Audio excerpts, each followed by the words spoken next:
me situar. Eu comecei minha trajetória trabalhando com quadrinhos na graduação, intertextualidade entre Sandman, Neil Gaiman e o teatro de William Shakespeare. Ok. Estão me ouvindo? E no mestrado eu resolvi que eu queria ir para a literatura para estudar o primeiro romance solo do Neil Gaiman, que era Neverwhere.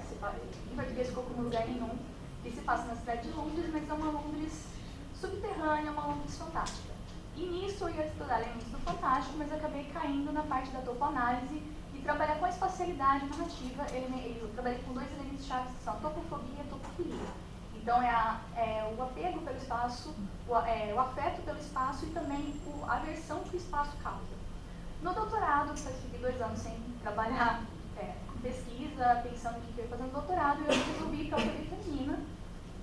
Eu acho que tem um erro aí, está dando um erro. Talvez se você conseguir ajeitar e colocar de novo, será que funciona? E ele não vai deixar de... Bom, aí eu acabei me deparando com a leitura de Jane Austen, porque por muito tempo eu tinha certo preconceito em ler Jane Austen, que era aquela coisa, história de amor, né? E aí eu fui ler realmente Jane Austen e fui ver que era outra coisa. E quando eu me deparei com Matthew Parker, foi que eu vi que a questão da espacialidade, que era o que eu me especializei durante o mestrado, estava muito forte, muito presente. E em relação com o Northanger, que eu já tinha lido também, tinha um diálogo muito forte na questão da trajetória das heroínas, da figura patriarcal que se apresenta como uma ameaça, o próprio título dos romances, que é o nome das propriedades onde se desenvolvem os romances. Então, partindo disso, eu resolvi trabalhar com essa questão da espacialidade. E, bom, ainda estou no primeiro ano do doutorado, então está bem inicial. Deu certo, ainda parou. Pode ser o primeiro ou o segundo, fiz o PDF ou... Aí, isso. Pode ser um dos dois, se não funcionar assim. No PowerPoint eu só coloquei alguns excertos do romance para a gente poder acompanhar isso. Então, na minha pesquisa de doutorado, eu meio que estruturei o que eu vou fazer na minha tese e trabalhar inicialmente com as imagens de Jane Austen, como ela foi construída durante os séculos XIX e XX, que era a escritora conservadora, a solteirona religiosa, muito conservadora, portadora da tradição inglesa, dos costumes ingleses, e como isso foi transformado nos últimos 25 anos com a chamada Austenmania, que foi quando lançou aquela série em 1995 do Orgulho e Preconceito, e iniciou aquele culto ao Mr. Darcy, a história de amor, e meio que deslocou da centralidade, por exemplo, a relação entre as mulheres, ou as questões de classe que se desenvolvem em todos os romances. Então, eu vou trabalhar com isso, entre essas duas perspectivas, e também trabalhar com o que, de fato, a gente sabe de Jane Austen, o que ela escreveu nas cartas, o que se tem da família, que a família preservou sobre ela, o que ela escreveu efetivamente, a produção dela durante a juvenília.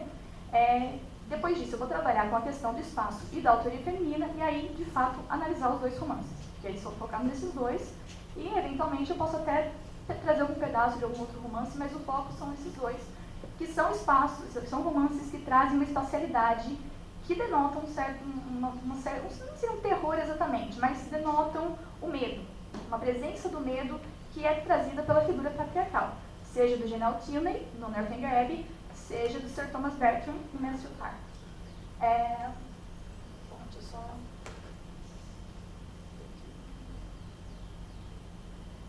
Bom, no caso, o Northanger Abbey, apesar de ter sido um dos últimos romances publicados, Jane Austen faleceu em 1817, e o romance foi publicado junto com Persuasion no final de 1817, ele foi efetivamente o primeiro escrito, né? Porque, porque durante a juventude dela, antes dela se mudar para Bath, quando ela ainda estava em Steventon, na cidade que ela nasceu, ela tinha escrito 3 versões, 3 romances, né? A primeira versão de Orgulho e Preconceito, que era First Impressions, ela retrabalhou isso e publicou em 1813.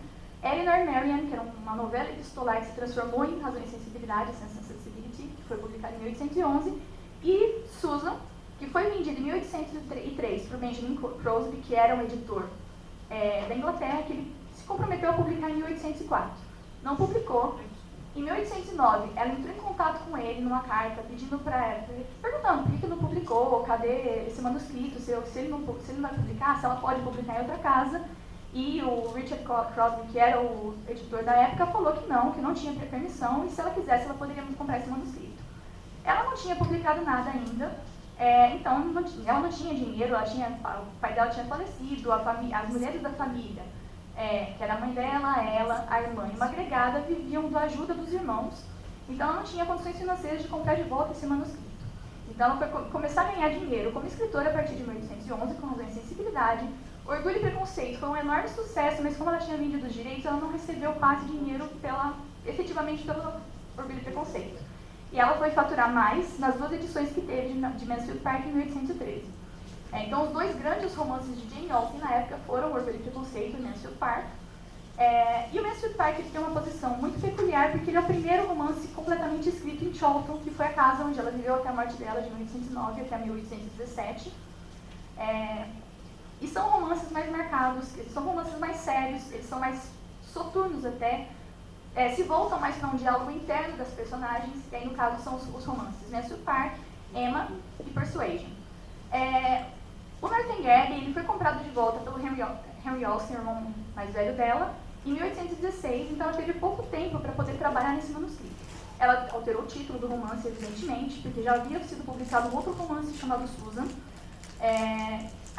Por isso, ela também alterou o nome da protagonista de Susan para Catherine Morland, que é a protagonista de Northanger Abbey.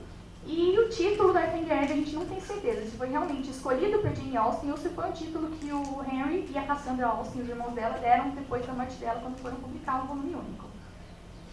Então, apesar disso, há muitos elementos, marcas temporais, questões de vestimentas, os costumes das pessoas nos bailes da época, que marcam que realmente não teve tanta alteração e contextualização para a época em que seria publicado o romance. Então, além de todas essas marcas contextuais, a gente pode observar que há muitos traços dos textos da juvenilha de Jane Austen no Northanger Abbey. Porque a gente pode ver que é um romance paródico. Ela faz uma paródia do romance gótico, mas ao mesmo tempo ela aponta para o caminho que ela vai seguir literariamente, que é o caminho do realismo. E no Mansfield Park ela concretiza essa questão do realismo, trazendo o medo não como uma figura de um monstro ou de um tirano, mas realmente como um patriarca que vai cercear os direitos das mulheres. Okay? Então, aqui é um trecho, ela mostra essa paródia, principalmente porque o narrador é muito marcado no Northanger Abbey, e ele aparece em alguns trechos do Mansfield Park também. No Northanger Abbey, o início é esse aqui, que ninguém que visse Catherine Morland diria que ela nasceu para ser uma heroína. Ela tinha tudo para ser anti-heróica, sabe? Aí fala que o pai dela era um pároco, mas que ele não era tirano, ele era uma pessoa assim de boa. A mãe dela teve vários filhos antes dela, mas olha só, chegou na vez dela, ela não morreu, ela não virou órfã. Então, várias partes mostrando que a mãe tinha muita saúde, ainda teve mais filhos e educou todos esses filhos, tinha muito vigor. Ela não era bela, a Jane Austen usa, eu não fiz esse texto, mas ela usa a palavra plain para falar sobre a família Morland, que eram pessoas sem muitos traços marcantes. Mas ela estava se educando para se tornar uma heroína. E aí fala que dos 15 aos 17 anos ela estava treinando para ser uma heroína através da leitura. Leitura de aqueles livros que vendiam muito na época, que eram citações, por exemplo, falas de Pope para poder falar em determinados momentos. A gente pode lembrar no Orgulho e Preconceito, da Mary Bennet, que ela sempre aparece com alguma frase de efeito quando alguém fala alguma coisa. Aquela frase totalmente ensaiada. E é aquela coisa para mostrar que você leu, mas na verdade você não tem uma profundidade. É só para se mostrar uma mulher um pouquinho mais tempo. Então ela lia muito isso e a paixão dela era ler romances góticos.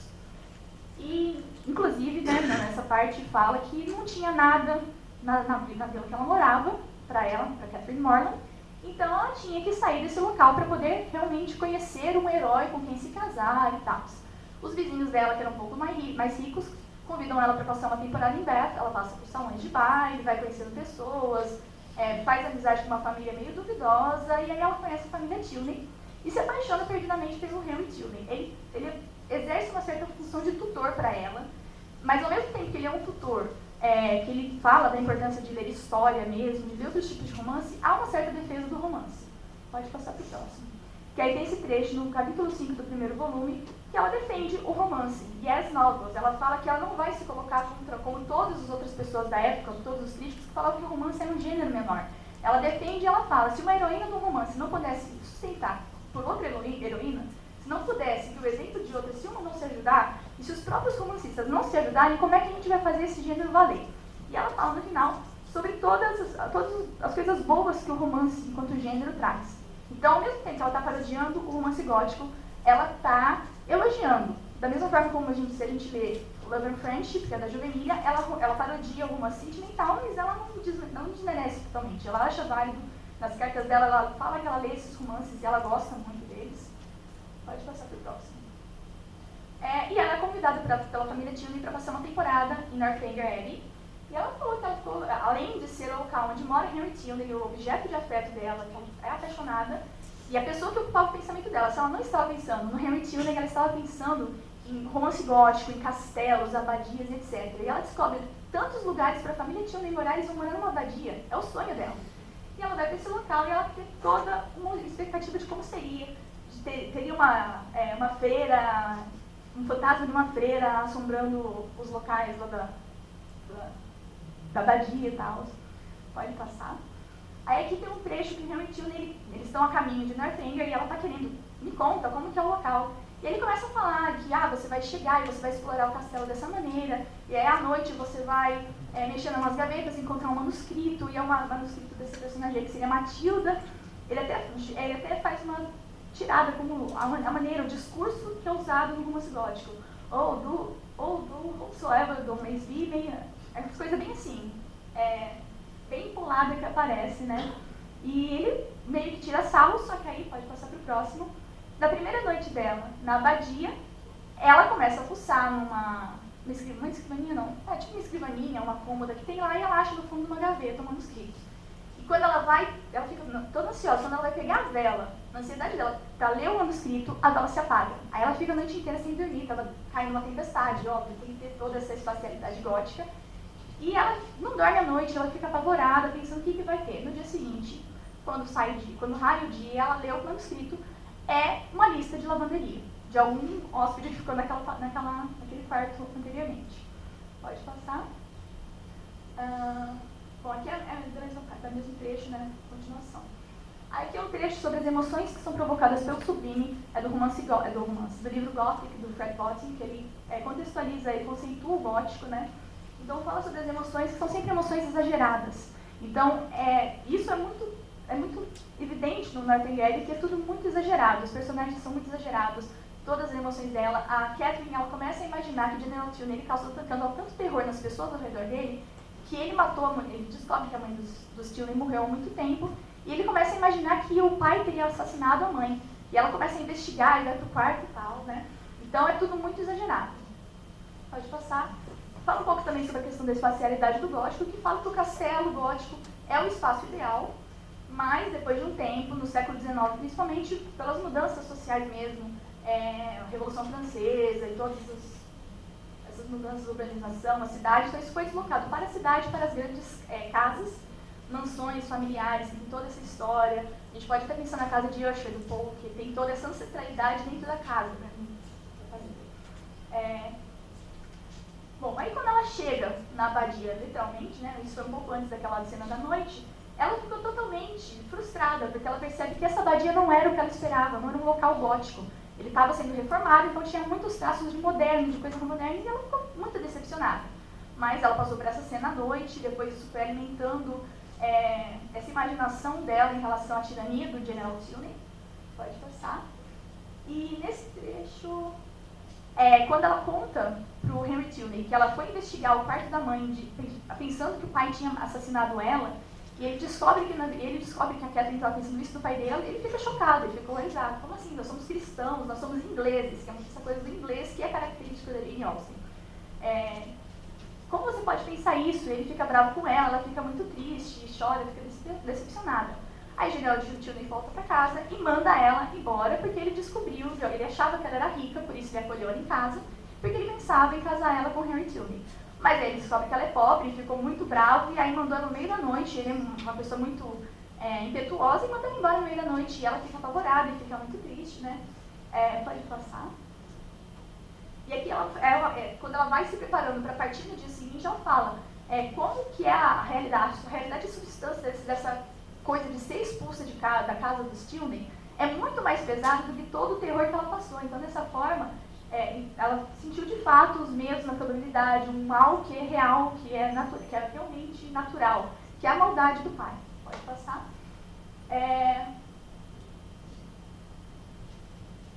Bom, pode passar também. Acho que nesse trecho. Aqui no final ela fala que ensino. Que ela achou que ele era um assassino e, na verdade, ela errou na ação, ela se enganou diante da ação que ele teria praticado. Mas, na verdade, ela não tinha se enganado no caráter de General Tilly, porque ele foi realmente tirano, ele aterrorizava os filhos, né? E expulsou uma jovem solteira, solitária, no meio da noite, mandou viajar. Então, uma pessoa, assim, terrível e totalmente mercenária também, porque só fez isso do dinheiro. Aí depois, eu acho que não vai dar tempo de falar, mas isso tem muita relação com o Mansfield Parker, porque a Fanny Price, ela é uma convidada na casa, né? Ela é uma sobrinha que é meio que adotada pela família, mas é tratada como uma empregada, e ela vive morrendo de medo desse tio. E depois de um tempo ela começa a crescer, se torna bonita, e aí um convidado descobre a beleza dela, se apaixona por ela, principalmente porque ela não quer saber dele, então ele se apaixona realmente por ela, pede em casamento, só que ela conhece o caráter dele e fala, não quero casar. Nisso o tio fica louco e manda ela para casa dos pais. Aí ela descobre, ela sentia muito medo no espaço do Mansfield Park. Aí ela é mandada para Portsmouth, na casa dos pais, e ela se sente totalmente deslocada naquele local. Então ela é uma personagem que ela não tem, ela gosta de Mansfield, mas ela se sente completamente oprimida.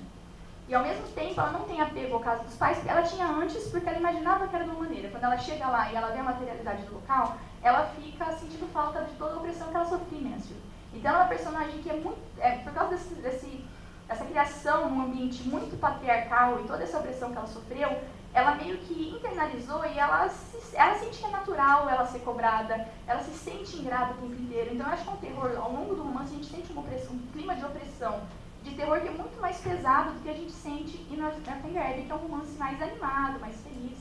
Eu até coloquei uns trechos de Mansfield Park, mas eu acho que nem vai dar tempo.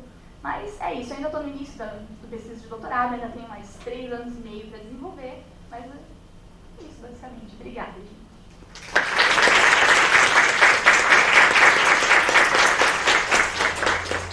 Alguém tem alguma pergunta?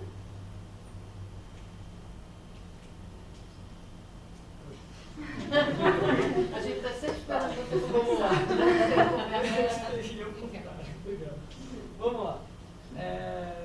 Eu sempre vi a Jane Austen meio perdida, assim, no sentido de um peixe fora d'água naquela produção do gótico no começo do século XIX. Por quê? Mesmo dentro das escritoras, tem um nome que sempre ficou na minha mente, Dacre, eu acho que é Charlotte Dacre, eu não lembro o primeiro nome dela, alguém?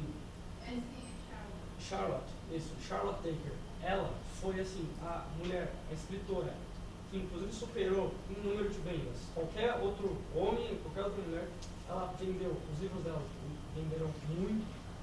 E ela tinha um apelo totalmente diferente da ideia do gótico feminino de suspense e mistério. Era sangue, tudo era sangue. Inclusive, tem no meu pós-fácil meu sobre os astronautas, eu faço essa relação que assim, eu li o Zofloia, que eu acho que é uma obra dela, eu não lembro se... mas se chama Zofloia, que o final é assim, só tem sangue, tem direito à morte romana, alguém, o cara pula na própria espada, uma coisa bem... Então, e o que isso tem a ver com o Jane Austen? Vendo isso, eu sempre falei, o que fez, agora a pergunta, o que fez a Jane Austen, bombardeada por sangue, até das mulheres, na parte, a Dacre, que era famosíssima, obviamente, ela deve ter lido. O que fez ela falar, não, eu acho que eu não vou falar sobre fantasmas, assim, coisas, fantasmas, monstros, criações absurdas, eu vou falar sobre esse horror psicológico, não sei, chamo de gótico doméstico até, mas muito mais realista do que o gótico doméstico visto nas outras mulheres escritoras. O que talvez tenha feito ela... Então, lendo a Fortuna Crítica sobre Jane Austen, ela era muito ligada ao iluminismo. Ela leu Burke, né? Então a gente vê muito essa coisa do sublime e o belo. A Claudia Johnson faz realmente esses paralelos no Mansfield Park, com Sir Thomas como a representação do sublime e a Lady Bertram como o belo, frágil, a mulher, o anjo doméstico, né? Que está sempre lá todo frágil, indolente. Então ela tinha essa visão muito mais próxima do iluminismo. Só que Jane Austen a gente tem que estar sempre lendo com um pezinho na ironia, na ambiguidade, porque a gente, ela fala, mas ela tem muita coisa por trás do discurso dela. Nas cartas dela, ela fala sobre a questão de não escrever sobre o que você não sabe. Tem uma carta para uma sobrinha, que ela a sobrinha está escrevendo um romance, e ela vai mandar os personagens para a Irlanda, e ela fala, mande os personagens para a Irlanda, mas a sua narrativa continua aqui, não fala do que você não conhece. Porque ela realmente, como leitora, achava absurdas certas cenas, ela comenta em cartas cenas de romances que ela leu, que ela achava absurdas que não são verossímeis. Então, pra ela, eu não sei, eu acho que pelo espírito iluminista, pelas leituras dela, ela era leitura do Dr. Johnson também, então pelas próprias leituras de formação dela, eu acho que ela não era muito dessa praia. Ela lia, ela se interessava, ela até parodiava, a juvenilha dela é totalmente na paródia de vários gêneros, mas não, ela gostava, eu acho que, na minha visão, ela ia mesmo pro terreno do realismo, mostrar que o realismo pode ser tão assustador, pode ser tão cruel, não apenas com as mulheres, mas principalmente com as mulheres, como o gótico, ou como até mesmo essa autora aí, que já é quase um gore, né?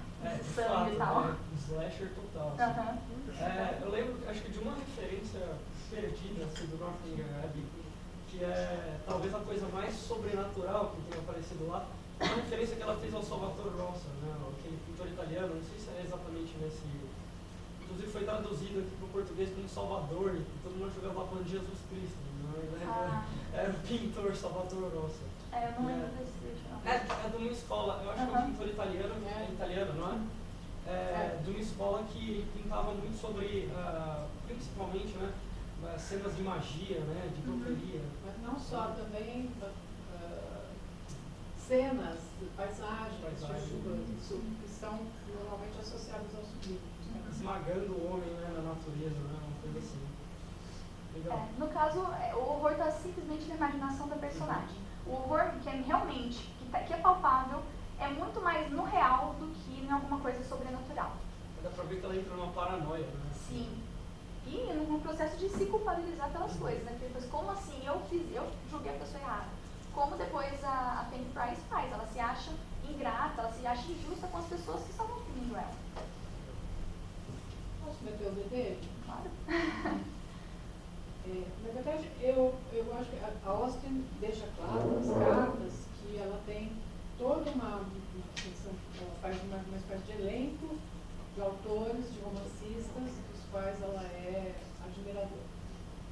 E um deles é o Richardson, o outro é o Fielding, e a outra é a Fanny Burney, que inclusive aparece ali naquela citação quando ela defende os romances na Northanger Abbey, quando ela fala da Cecília, da Belinda, ela está falando dessas romancistas, é uma outra tradição. Ela não tem nada a ver, assim, do ponto de vista do que ela lê, do que ela admira, com a tradição do gótico. Inclusive, ela critica os românticos. Exatamente. Por acaso, ela está situada nesse momento de passagem, né? Ela começa a escrever por volta de 1795, mais ou menos, e morre em 1817. Então, é um momento em que o gótico, de fato, tem um desenvolvimento enorme na Inglaterra, mas a questão dela, e toda a tradição do romance com o qual ela está dialogando, é outra, completamente diversa. E tem no romance dela, justamente pela perspectiva irônica, o grande modelo é o filme. O filme é daí que ela tira bastante coisa. Agora, eu acho, agora assim, um pouco falando com você, eu não sei se dá para falar que nessa parte nós estamos no território do gótico, não, do terror. Gótico, mas eu penso na questão da topofobia. Mas mesmo assim, eu acho que precisa tomar um pouco de cuidado, porque eu não concordo em nada com o que a Claudia Johnson fala a respeito dessa leitura que ela faz. Eu acho assim, que tem aí uma questão, que é a questão do lugar, da situação das mulheres, nesse momento histórico, aí sim, que tem tudo a ver, e a situação da Fanny Price é uma situação de dependência total, do dependente da agregada, né? E eu acho que isso precisa levar em conta o que explica a relação que ele estabelece com aquele pater-famílias. Ela está numa situação completamente de total dependência, de total incapacidade de, né? De reagir contra aquilo. Então, acho que precisa tomar um pouco de cuidado para pensar em horror psicológico. Ele é um pater-famílias. Todo romance do século XVIII tem a figura do pater-famílias, tem a questão do patriarcalismo. Se a gente for entrar por aí, então é tudo gótico, é tudo horror, é tudo psicológico. Eu acho que precisa tomar um pouco de cuidado. E aí, se você entrar pela paródia, no caso do... Porque assim, a grande questão para Austen é a questão da racionalidade.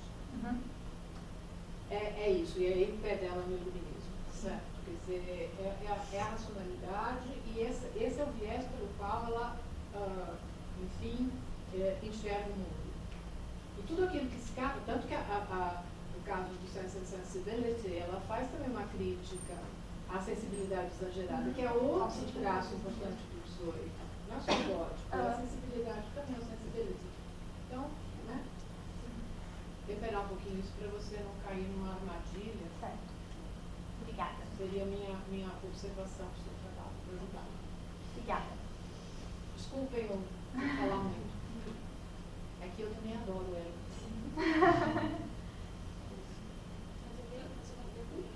Só uma observação. Eu estou citando de memória, posso estar absolutamente errada, mas quando o Sir Thomas manda a Fanny de volta para casa, é como um salutar lembrete do que poderia ser a pobreza. Quer dizer, algo muitíssimo concreto. Que é a realidade